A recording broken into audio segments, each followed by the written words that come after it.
Selamünaleyküm. Merhaba. Ödeme yapılmış, o da yani şeyden dolayı. Evet. Barajdan dolayı o da قيدا هلوسي شاهين دي ساجمات شجع فهم نكر ام تم مقدورن يقول كريدي يقول كذا كرا خو بدي يقول بطل كرا شو 4 مليار كرا ام حيوان جلقت كده ام خوازن بو ام üretici bile ne tüketici bu konu için sizden rica ettik. Geldiniz. Allah razı olsun. Göz başısına geldiniz. Bu röportaj beraber. Bu pistemi va fotoğrafı var fotoğrafı. Mesela gündiye mesela meye. İşte istemetçi var ama biz de kodetala bininci. İnşallah. Neden? Derbasi hazine. İşte bu hazine bir olaya.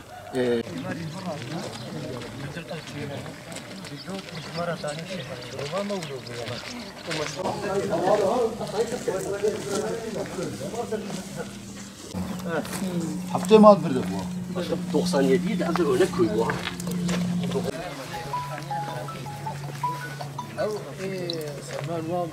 Evimiz gibi hayallerimiz ve anılarımız da baraj sularına gömüldü. Evet.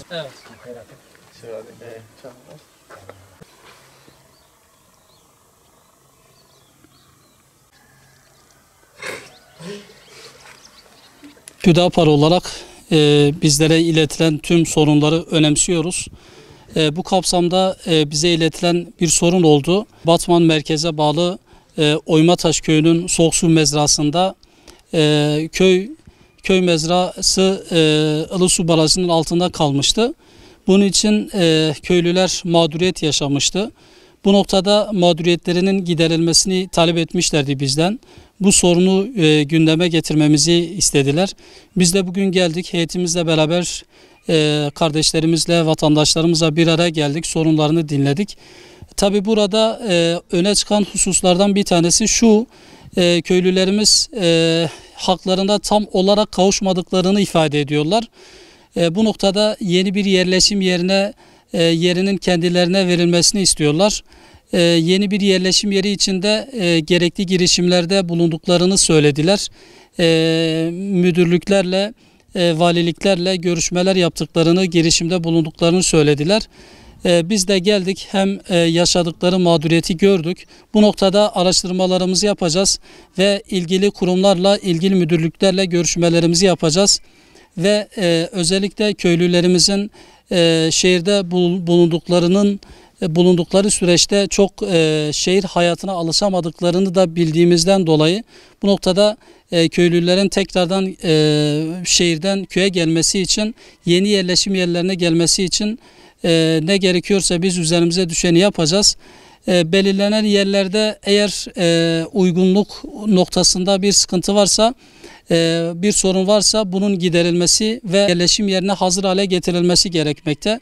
Bu noktada inşallah bizler de gerekli girişimlerde bulunacağız ve vatandaşlarımızın bu taleplerinin yerine getirilmesi için üzerimize düşeni yapmaya devam edeceğiz.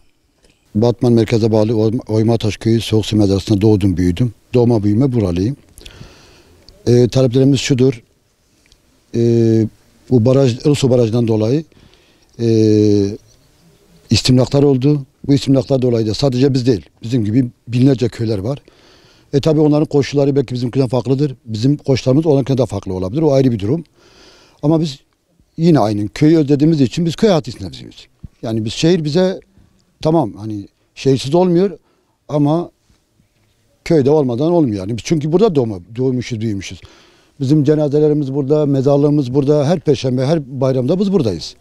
Yani biz zaten köylü üreticidir. Biz yine aynı eskisi gibi üretmek istiyoruz. Biz mesela yetkili mercilere yeri bildirdik. Ama orası şu anda köy merası olduğu için bu kadastro buraya geldiğinde meralarla hazine yerleri değişti. Değişince bizim istediğimiz yer şu anda hazine yeri yerleşim alanına uygun değil. Mera uygun ama mera olduğu için de tabii bu devlet tüzüklerinde değişik şeylerden geçmesi gerekiyor. Önce onun hazineye dönüşmesi lazım. Hazineden sonra artık taleplerimiz doğrultusunda ya da yetkilerin artık hane başına veriliyorsa ona göre tahsis edilecek. Devlet desek ki bize, biz mesela hani mesela TOKİ gibi size mesela müstakil evler yaparız, size taksite bağlarız, biz ona da razıyız. Yok desek ki biz size veririz, düzenlemesini yaparız, altyapısını falan, geri kalan siz kendi imkanlarınızla yapın, biz ona da razıyız. Amaç köye geri gelmek. Burası Ulusu Barajı altında kaldı 2020'de. Burası eskiden cennet bir köydü. Ama şimdi görüyorsunuz harabe olmuş. 120-150'den fazla bir haneydi. Ulusu Barajı'ndan dolayı çoğumuz köyü boşaltmak zorunda kaldık. Onun için biz yetkililerden yeni bir yerleşim yeri için yer talep ediyoruz. 30 bin lira aldım. O 30 bin lira ile bırakın evi, arsayı bile alamadım. Onun için biz mağduruz. Devletimizden, yetkililerden yeni bir yerleşim yeri istiyoruz. Yani gerekirse bize salsalar da olur. Ama bu mağduriyet giderilsin. Biz onu istiyoruz. Köylü olarak yeni bir yer bulmuşuz, uygun görmüşüz. Şayet devlet yetkilileri de orayı bize tahsis etseler uygun olur. Biz kendi aramızda karar vermişiz. Başkanımız da gelmiş. Allah razı olsun. İnşallah bize yardımcı olacaklarını zaten biliyorum. Yetkililerden de bize yardımcı olmalarını istiyoruz. Biz mağduruz. Biz şehre alışamadık. Biz tüketmek istemiyoruz. Tüketmek değil. Şehre de alışamadık. Biz köyümüzü bırakmak istemiyoruz. Köyümüzü de seviyoruz.